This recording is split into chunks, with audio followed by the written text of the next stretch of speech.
Solo un momento en tu presencia lo puede todo transformar. Solo un instante aquí en tu gloria y nada vuelve a ser igual. Sé que estás aquí, te puedo sentir. Espíritu de Dios, llena este lugar, nuestro corazón vuelve a despertar. Espíritu de Dios, sopla otra vez, nuestro corazón quiere responder a ti. Así es, chicos hermosos. Hoy he estado comenzando solamente con algún estribillo porque las historias que traigo de repente son muy extensas y para poderlas dar todas sin llevarme mucho tiempo, por esta razón no he estado cantando a las canciones completas, las alabanzas completas, sino solamente un poquito para no perder todo lo que tenemos que hablar de ello. Y bueno, ustedes ya saben que hago un extracto de tiempo que paso buscando de Dios y estudiando bastante la Biblia y varias versiones de la Biblia para poder traer estos estudios para ustedes. Y no se les olvide que estamos estudiando hombres y mujeres de la Biblia y en este caso hoy vamos a ver el rey David, pero vamos a comenzar a ver sus hijos. Entonces lo he titulado El rey David y sus hijos, primera parte. En el video pasado aprendimos cómo el pecado es altamente corrosivo y destructivo. Y lo peor, que el pecado se hereda y pasa de generación en generación, pues tiene la encomienda de destruir la vida y la raza humana. En el Antiguo Testamento aún no venía Cristo, que iba a ser el único Salvador que podía revertir el horrible desenlace del pecado en todo aquel que pudiera creer en él. Por eso estamos estudiando las historias de hombres y mujeres en la Biblia para aprender lo que dice Dios acerca de la verdad en su creación. El rey David pasó por persecuciones, traiciones, intrigas, rebeliones y muertes. El rey David, dice la Biblia, que tuvo por lo menos 19 hijos. De esos, solo las escrituras hablan más detalladamente de 6. En Primera de Crónicas, capítulo 3, versículo 1 al 9, ahí está detallado esto que estamos hablando de los hijos de David. El primogénito de David fue llamado Amnón. En segundo lugar, otro chico llamado Daniel. En tercer lugar, Absalón. En cuarto lugar, Adonías. Quinto lugar, Cefatías. En sexto lugar, Itream. Estos le nacieron en Hebrón, donde reinó 7 años y 6 meses. Y en Jerusalén, David reinó 33 años, y los demás hijos ya nacieron en Jerusalén. La historia de hoy solo nos vamos a enfocar en 3 de sus hijos, el primogénito llamado Amnón, en Absalón y en Tamar, hermana de Absalón. La Biblia dice que David consoló a Betsabé por la pérdida de su hijo, y Dios le dio otro hijo, y mandó Dios otra vez al profeta Natán, pero esta vez para corroborar que Dios ya los había perdonado de su pecado y para darles el nombre del niño. En la antigüedad se usaba que los padres le ponían los nombres a los niños de acuerdo a las características que veían en ellos. ¿Recuerdan, por ejemplo, hace poco vimos la historia de Abigail con David y recordarán que el esposo de Abigail se llamaba Nabal, que significaba necio, ¿verdad? Y así entonces cada niño que nacía le ponían un nombre semejante a cómo ellos veían el carácter de ese niño. Pero al mandar Dios al profeta Natán, él le dio el nombre al niño. Entonces Natán dijo que Dios llamaba a ese niño, le iba a poner que Dios ya había perdonado, ¿verdad?, su pecado, y había escogido ese nombre al bebé desde el vientre de su madre. Para el nombre que Dios le dio al niño fue Jedidías, que significa amado del Señor. Tristemente suponemos que la mayoría del mundo y aún la Iglesia de Cristo hoy en día maldecirían a Betsabé para siempre y también el fruto de su unión con el rey David. Pero Dios no tiene el pensamiento ni el corazón de la gente, porque en este planeta lleno de pecado nadie somos perfectos. Y tanto el pecado de adulterio como el pecado de soberbia es lo mismo delante de Dios. Pecado es pecado y la única diferencia es que las consecuencias de cada pecado son diferentes.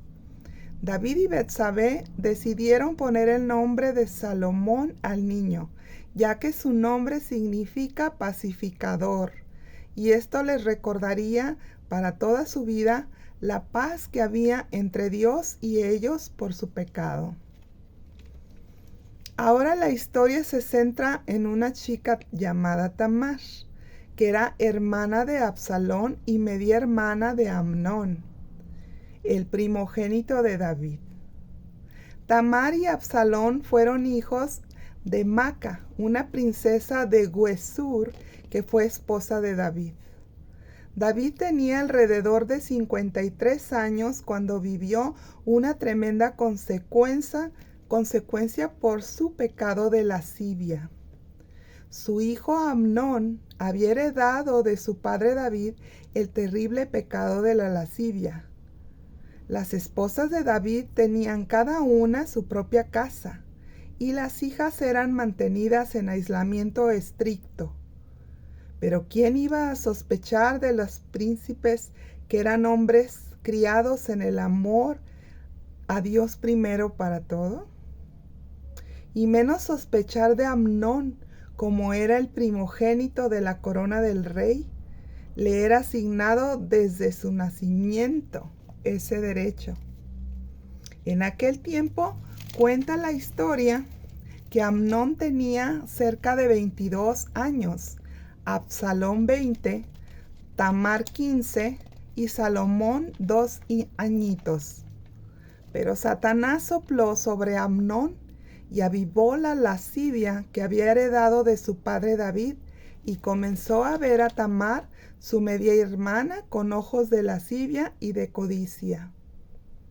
Amnón le cuenta sus deseos a su primo Jonadab, y éste le sugirió a Amnón que tomara a su hermana simplemente y ya, que no pasaba nada, que él iba a ser el rey. Amnón le explicó que no era tan fácil. Le recordó que las hijas de David estaban aisladas y cuidadas todo el día. Entonces el primo le dijo que se fingiera enfermo y que pidiera al mismo rey David a algunas de sus hermanas para que lo cuidaran, y que sugiriera, por ejemplo, a Tamar. Así lo hizo Amnón. El rey David, sin sospechar nada, ordenó que su hija Tamar fuera a atender a Amnón de su supuesta fiebre, pues estaba muy enfermo. Tamar obedeció y fue a cuidar a su hermano, pero en cuanto se enteró que había caído en una trampa por la lascivia de su hermano, la Biblia dice que ella trató de defenderse, trató de razonar con su hermano. Esto no les habría pasado, ¿verdad?, si no haya ido ella a atenderlo. También nos da a entender la nobleza de las mujeres hebreas, que tomaban en alta estima su castidad, porque dice la Biblia que corona de honor es la castidad y la pureza de las personas. Los matrimonios entre hermanos eran estrictamente prohibidos por Dios dentro de la ley levítica. Lo dice el capítulo 18, versículo 9 del libro de Levítico, y lo reafirma Deuteronomio capítulo 27, 22. Es cierto que Tamar sabía esto, pero posiblemente intentaba cualquier cosa para detener los avances impíos de su hermanastro, pero al final no lo logró. El pecado de lascivia y la codicia dio su fruto. Ella fue violada por su hermano. El incesto fue consumado y lo más sucio y aberrante fue que una vez consumado el pecado, trajo tremenda culpa sobre Amnón, el cual, como hombre cobarde y malvado, aborreció a su hermana, la culpó de lascivia y la echó fuera de su aposento, y aún le gritó, diciendo que cerrara la puerta tras ella. Tamar tomó sus vestidos de princesa, que eran vestidos especiales de muchos colores, y salió corriendo y llorando, con fuertes gritos que asombraron a todo el palacio.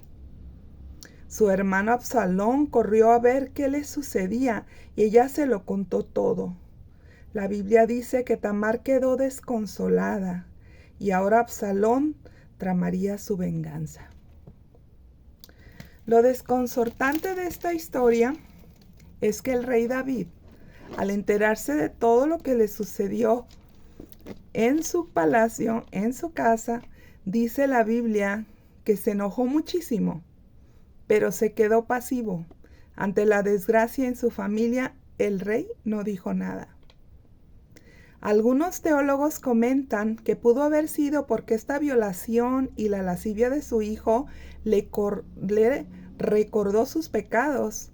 Y lo grave del asunto es que la ley decía que a un violador su sentencia debía de ser la muerte. Y ante los ojos de todos, David no quiso juzgar a su hijo ni declararle ese tipo de sentencia. Pero la vida, cuando no se paga la sentencia por el pecado, la misma vida se lo cobra. Es porque en este planeta existe una ley dada por Dios que dice: todo lo que se siembra, se cosecha. Pero gracias a Jesucristo nuestro Señor, hoy podemos esperar el perdón de Dios para no ir al infierno. Pero las consecuencias por los pecados, eso sí se tienen que pagar en esta vida, aunque haya arrepentimiento. Por eso Dios es muy claro y específico al darnos sus mandamientos. Y por eso Jesús nos manda su Espíritu para darnos el poder para vencer el pecado en nosotros mismos y que no caigamos en él. Y así no tengamos que vivir las horribles consecuencias. Por eso yo amo la palabra del Señor, todo lo que Él manda decir en ella. Al estudiarla comprendí que los mandatos de Dios realmente son una carta de amor de parte de Dios para todos sus hijos, para que nosotros al obedecerlos no vivamos los sufrimientos de las consecuencias de los horribles pecados. Vamos a ver ahora a Absalón. Absalón no habló con su medio hermano Amnón. No dijo ni bien ni mal a sus hechos. Simplemente se guardó su enojo, detrás de una completa indiferencia que cubriría su determinación cruel. Pasaron 2 años y Absalón esperaba el momento preciso de su venganza. Preparó una fiesta e invitó al rey David, su padre, y a todos sus hijos. Pero David, como si hubiera sospechado algo de lo que sucedería, se negó a ir. Puso el pretexto que él no iría, pero que dejaría en libertad a todos sus hijos para ver quién quisiera ir, y que no iba para no causarle más molestias en su casa al recibir a toda la familia. Tal vez el rey David pensaba que como ya habían pasado 2 años desde aquel nefasto suceso, tal vez ya se hubiera olvidado de ello. ¿Qué aprendemos hasta aquí en esta historia? Aquí nos habla específicamente del pecado de lujuria. Y nos damos cuenta que la lujuria saciada con frecuencia da lugar al desprecio de su objeto. Y también aprendemos que la lujuria se enmascara como si fuera amor apasionado.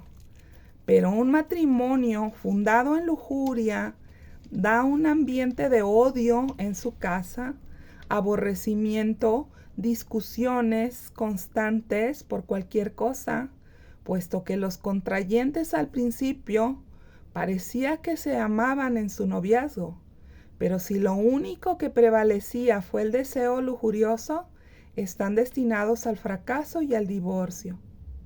En cambio, mientras que en el matrimonio la lujuria da un ambiente de odio, el matrimonio por amor da un matrimonio estable y un ambiente de paz duradero para toda la vida. Absalón aborreció a Amnón por haber violado a su hermana. Y cuando existe enojo entre hermanos, debe de resolverse cuanto antes, porque el enojo se fermenta. El pecado, al corromperse, forma resentimiento y luego odio, hasta llegar a la violencia física, a la venganza. Por eso es tanta violencia en esta actualidad, por no saber deshacerse de los enojos en las personas, no saber cómo lidiar con ellos, cómo depurarlos, cómo sacarlos.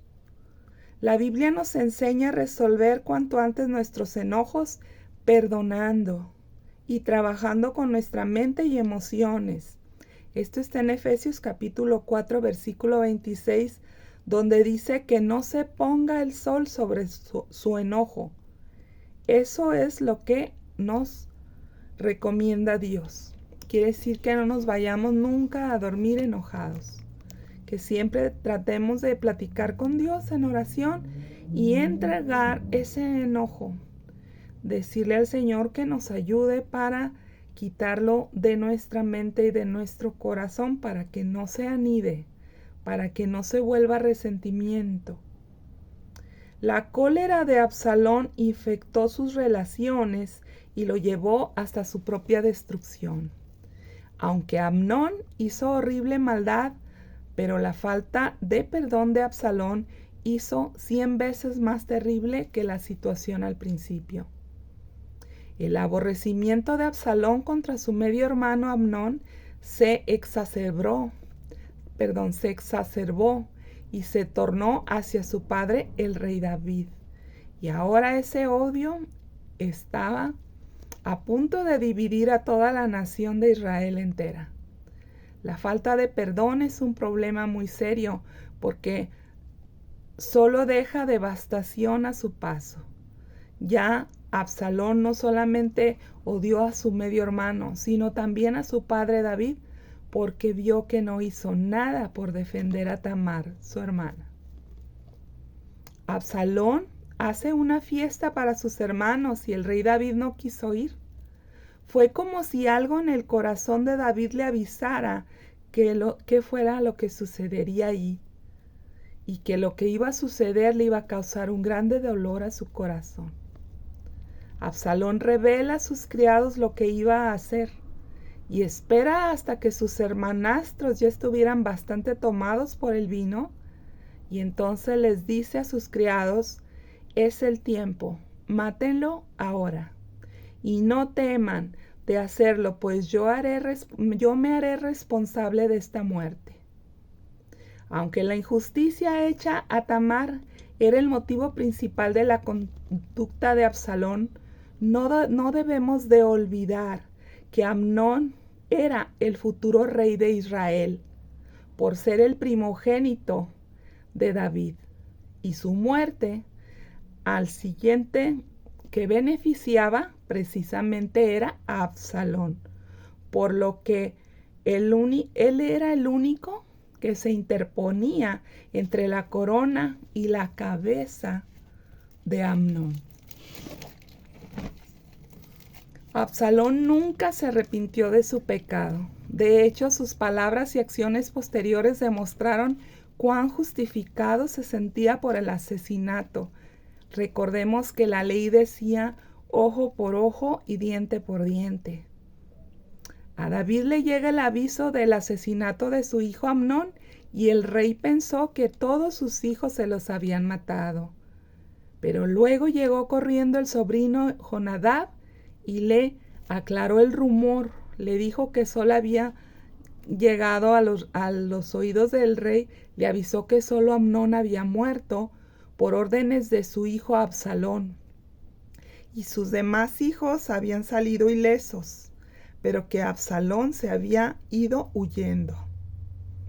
Es muy probable que el rey en este punto pudo recordar claramente la sentencia por su pecado de haber asesinado a Urías, esposo de Betsabé, y como el profeta Natán le había dicho que por la muerte de este hombre inocente, la espada nunca se apartaría de su casa. Absalón huye con su tío Talmai, hijo de Aminud, rey de Gesur, de donde era su madre. Absalón estuvo allá 3 años, mientras David lloraba a su hijo muerto y también por su hijo Absalón, porque lo amaba. La ley para los homicidas era echarlos de la ciudad y no permitirles que regresaran jamás, porque si la familia del muerto los veía, podían matarlos.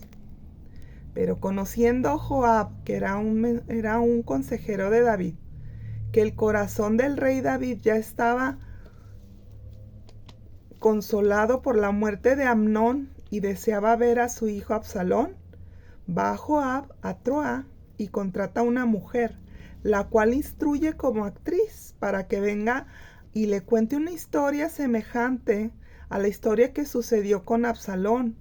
Y al pedir consejo esta mujer al rey respecto si perdonaría a su hijo, el rey inmediatamente se dio cuenta del teatro de esta mujer y ella tuvo que revelarle la verdad. Pero el rey David se había determinado otorgarle permiso a Absalón de regresar a Jerusalén, a su casa, pero se niega a verlo. Entonces Absalón no mandaba decir al rey que se arrepentía de haber matado a su medio hermano. Y el rey tampoco le daba permiso de venir al palacio como si nada hubiera pasado. Absalón quería ser aceptado por el rey David, pero no perdonado. Y esta clase de orgullo sin remordimiento siempre crea más problemas al final.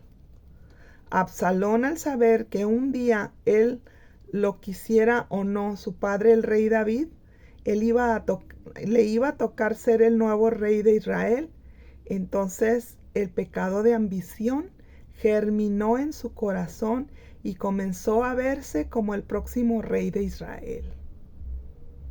Entonces Absalón se dedicó a robarse el corazón de la gente del pueblo. Siempre ha sido posible robarse el corazón de la gente con promesas huecas y un interés fingido en la justicia. Absalón, conforme a la ley, podía asegurar al pueblo que él solo había cumplido la ley porque su padre David no se había atrevido a matar a Amnón por lo que sucedió con su hermana. Pero Tamar, como era su hermana, por eso doblemente tenía derecho él de haber tomado la vida de su hermanastro. Esto nos enseña que cuando la dependencia de Dios y la rendición a su palabra cesan de gobernar la vida de las personas, entonces es fácil que la sabiduría del mundo entre en el corazón de las personas. Por eso David cayó en una trampa y se comportó complaciente como padre con Amnón y ahora también con Absalón por su mismo amor que les tenía a sus hijos. Si desde un principio él haya actuado conforme a las leyes, muchas vidas se hubieran salvado. Absalón tuvo 3 hijos y una hija, a la cual también le puso de nombre Tamar, en honor a su hermana. Y esta hija de Absalón se casó más adelante con Roboam, el hijo del rey Salomón, el cual también heredó el trono de Israel. Absalón era el siguiente sucesor del rey David, pero no quiso esperar a su nombramiento ni tampoco esperar que Dios lo levantara, sino que quiso apropiarse del trono antes de tiempo. Es muy triste ver cuando los hijos disponen de sus bienes para ocupar su lugar como líderes en tu familia. Por eso hay tanto pleito por las herencias, y muchas veces hasta los papás aún están vivos y les toca sufrir estos problemas. Pues Absalón se hizo de carros y caballos. Antiguamente eso era un tipo de guardaespaldas en la Biblia. Y la Biblia dice que traía 50, que lo seguían a todas partes, pues esto le daba fama y prestigio. Todo el pueblo cuando pasaba Absalón decían: ahí va el hijo del rey David, nuestro futuro gobernante. Pero no contento con eso, comenzó a ir a las puertas de la ciudad y como juez determinaba juicios en lugar de su padre, el rey David. Normalmente los asuntos de negocios y fallas judiciales se llevaban a cabo en las puertas de la ciudad con edificios construidos para tal propósito. Y persuadiendo a los que traían un asunto para el rey David, lo derivaban a Absalón su hijo.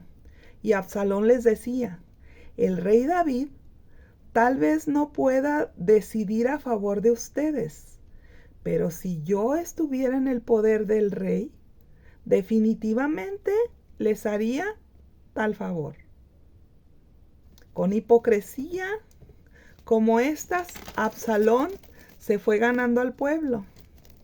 Absalón les manifestaba mucho interés y devoción a ellos.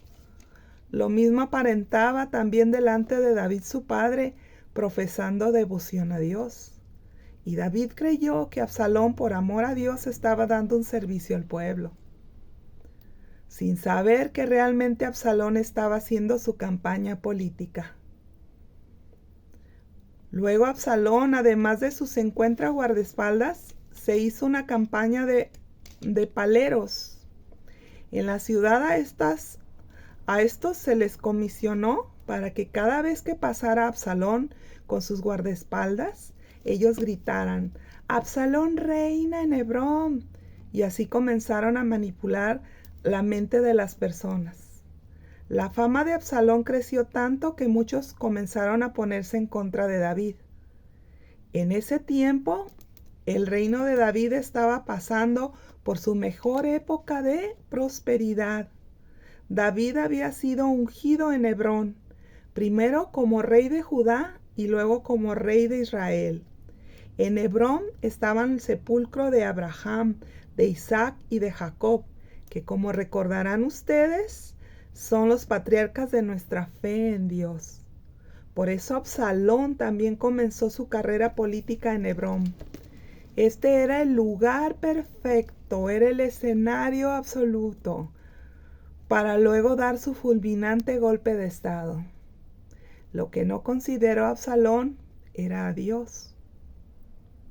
No puede ser parte Dios de cosas chuecas. Vemos otra vez cómo el pecado de amargura y la falta de perdón estaban haciendo estragos en la casa de David. Las promesas de Dios siempre se cumplen, ya sea para bendición o para juicio. Los consejeros del rey David advirtieron que Absalón estaba tramando dar un golpe de estado, y esto amenazaba su trono y su vida. David, al escuchar esto, decide anticipadamente huir de Jerusalén para proteger su vida y la vida de sus otros hijos, porque pensó: Absalón viene a matarnos a todos. Solo dejó sus concubinas, que formaban su harén, resguardando su casa. A pesar de los problemas tan graves que estaba pasando el rey David, nos muestra que su adoración y su comunión con Dios no había cesado, porque en ese tiempo fue escrito los salmos, el Salmo 3 y 4, el Salmo 40 y 41 y el Salmo 63. Y 600 hombres acompañaron al rey David en su ida. El rey se puso completamente en las manos de Dios. ¿Puede imaginar cuál devastador fue para el rey David ser traicionado por su propio hijo? Pero David había aprendido a confiar en la gracia y en la misericordia del Señor, aunque no supiera qué tenía por delante o qué vendría en su futuro.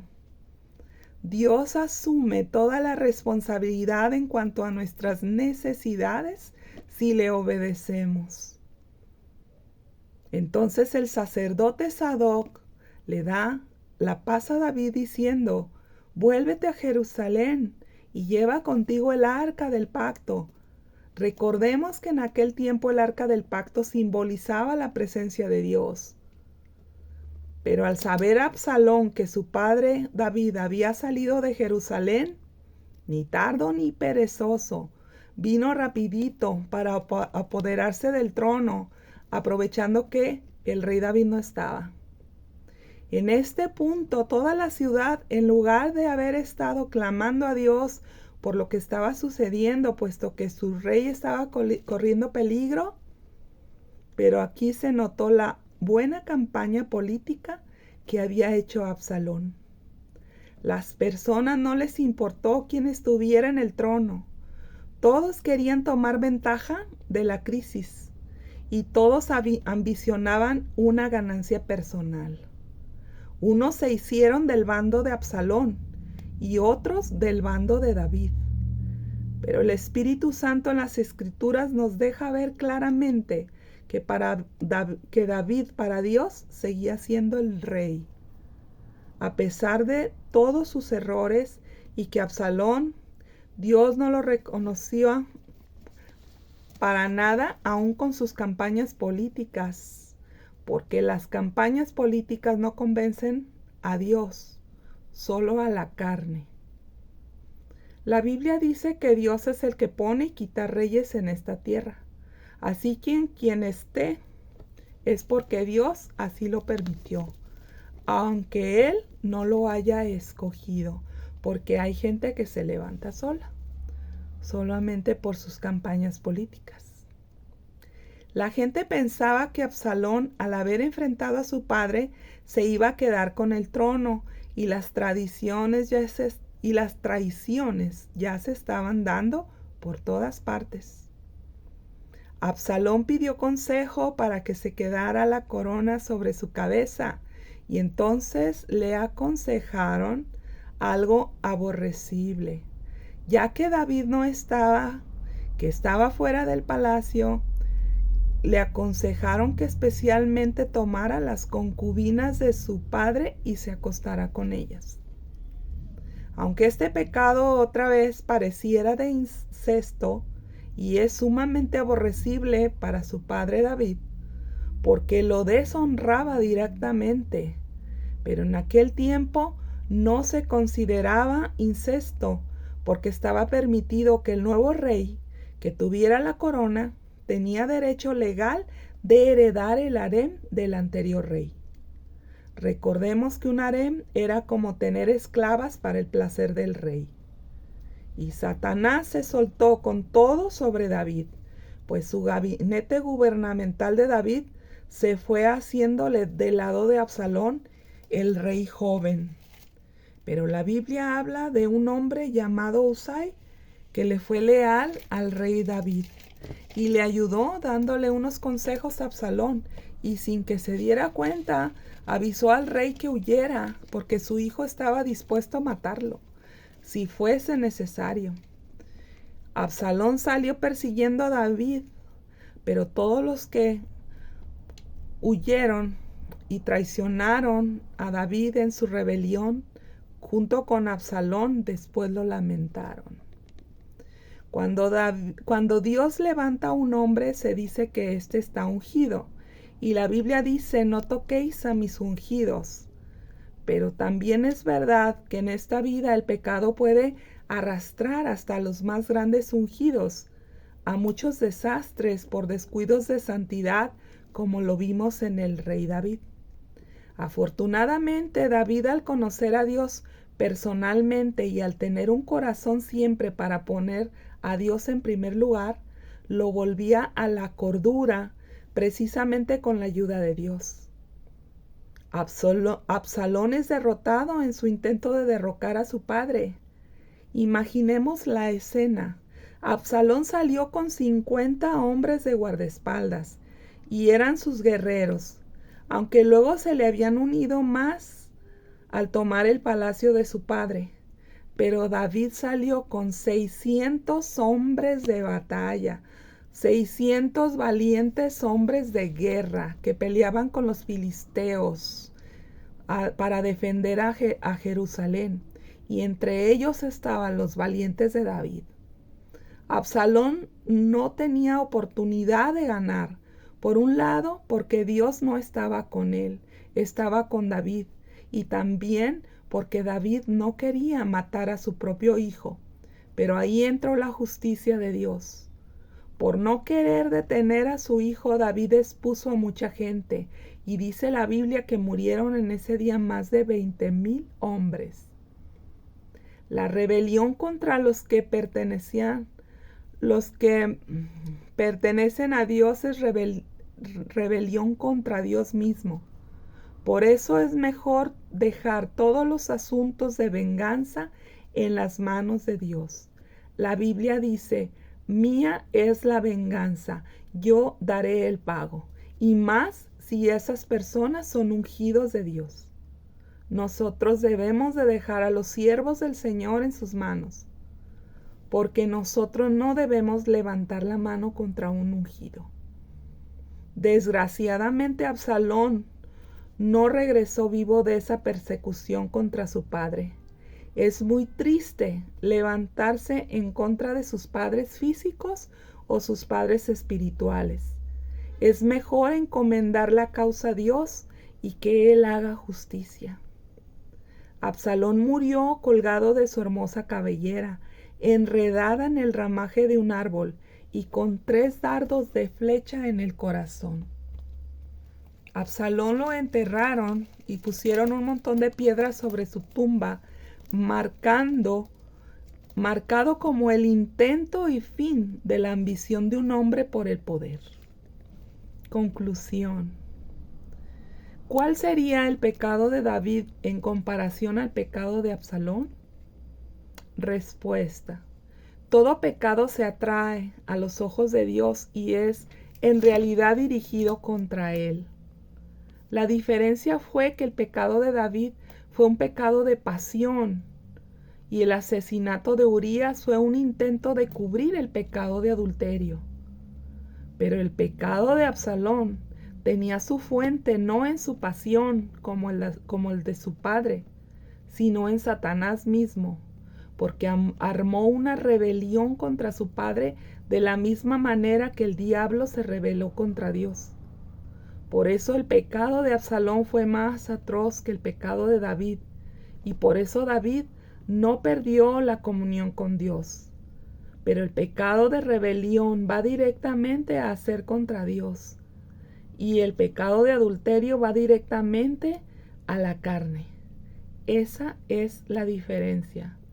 Es como cuando dijo el Señor Jesús, todo pecado de blasfemia contra Dios Padre o contra Dios Hijo les será perdonado, pero la blasfemia contra el Espíritu Santo, esa no les será perdonada.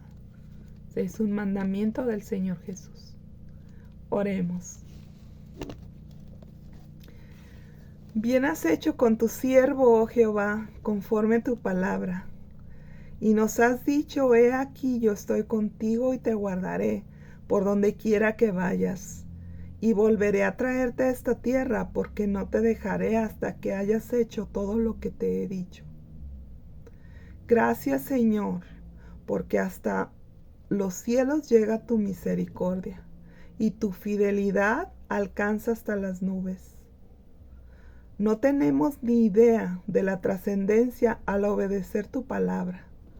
Te ruego que sea llevada a quien la necesite escuchar y pueda conocerte más y más, y se cumpla el propósito por el cual tú nos las has enviado. En el nombre de Jesús. Amén. Y bueno, chicos, pues esto ha sido todo.